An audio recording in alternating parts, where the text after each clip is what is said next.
Welcome to This Explainer. Today, we're diving into a story that'll completely flip your idea of what a classroom should look like. We're talking about how one single, super simple question completely transformed a physical space and honestly an entire community of students along with it. It's this brilliant blueprint for experiential learning, and we're going to walk through exactly how this whole crazy transformation went down. So let's set the scene. Picture a typical government school. It's got this huge, sprawling playground, right? Usually that's the absolute heart of student life, but in this case, it was just covered in garbage, broken benches, and weeds. The kids completely avoided it. I mean, it was essentially a wasteland sitting right in the middle of their daily lives, just totally unused and completely ignored. Now, normally, a principal might just call maintenance or maybe petition for a government grant to clean it up. But instead, this principal stands in front of the students and asks one incredibly powerful question.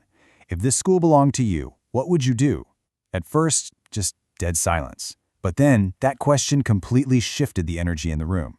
A Class 8 student named Ananya eventually raises her hand and suggests something totally radical. Why not build a learning park? And here's the kicker. The principal doesn't just say, "Oh, great idea," and then go hire a contractor to build it. Instead, they issue this brilliant call to action. "I won't give you the solution, I will give you the opportunity." That one sentence literally kicks off an unbelievable journey of project-based learning. It completely takes the burden of fixing the school off the adults and puts the power right directly into the hands of the students. So that brings us to phase one, cultivating the right mindset. Because before a single weed was pulled, this project really had to build up the students' internal foundation.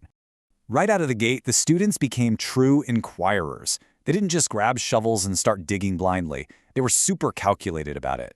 They surveyed and measured the whole area. They interviewed their teachers and classmates to figure out what the community actually needed, and they scoured the internet for ideas from other schools. They really learned how to ask the right questions first, like what do kids actually need here, and what can we realistically build with basically zero resources?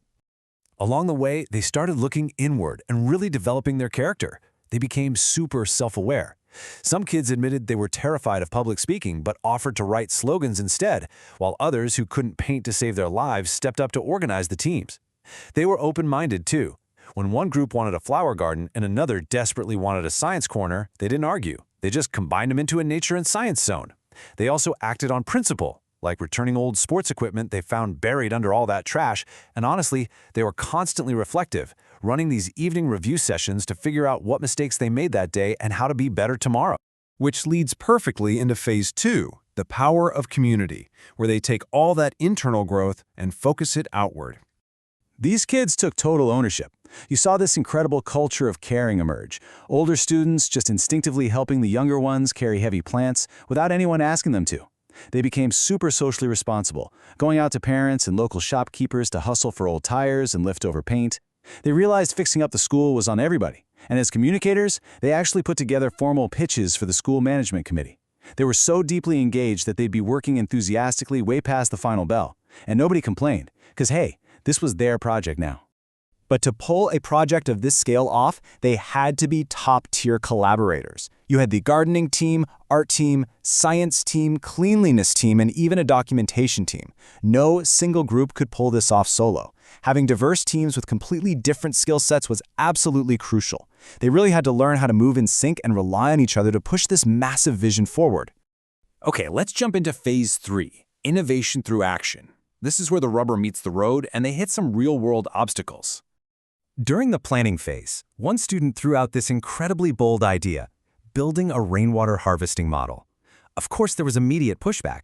People were saying, "We can't do that. It's never been done here before." But the student just looks at them and says, "Then let us become the first."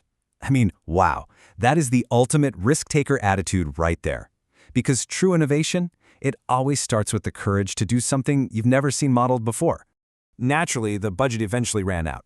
But, being the critical thinkers and problem solvers they had become, they didn't just throw their hands up and quit.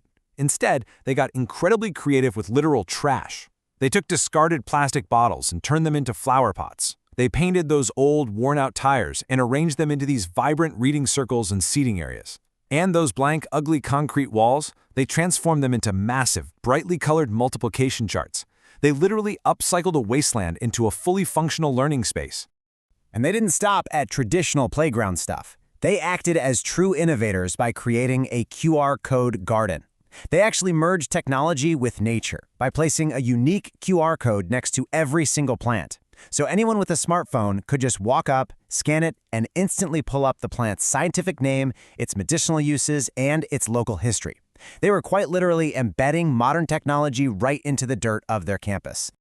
But right before they crossed the finish line, the principal stepped back in with a crucial reminder: stay balanced. It is so easy to get completely obsessed with a passion project like this, but the principal made sure they weren't dropping the ball on their studies, their sports, or their family time. They had to figure out that tricky juggle of academics, community service, recreation, and personal well-being all at the exact same time. So what was the end result? Let's take a look at the real transformation, which happened exactly 1 month later. The physical before and after is just staggering. In barely 30 days, they took a literal dump full of garbage and weeds and turned it into a breathtaking outdoor classroom. We're talking a QR code garden, a mathematics trail, that rainwater harvesting model, and a whole storytelling circle. The kids absolutely loved learning out there, and district officials who visited were just blown away by what these students had pulled off.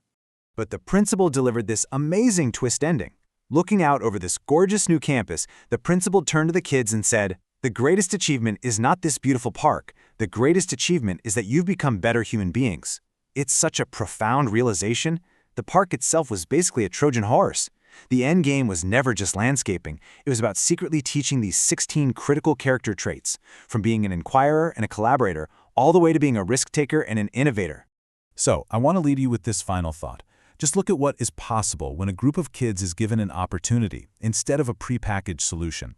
Ask yourself, where is the empty playground in your own community that's just sitting there waiting to be transformed?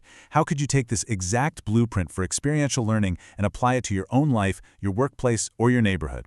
Thanks so much for joining me for this explainer today. Keep questioning, keep collaborating, and we'll see you next time.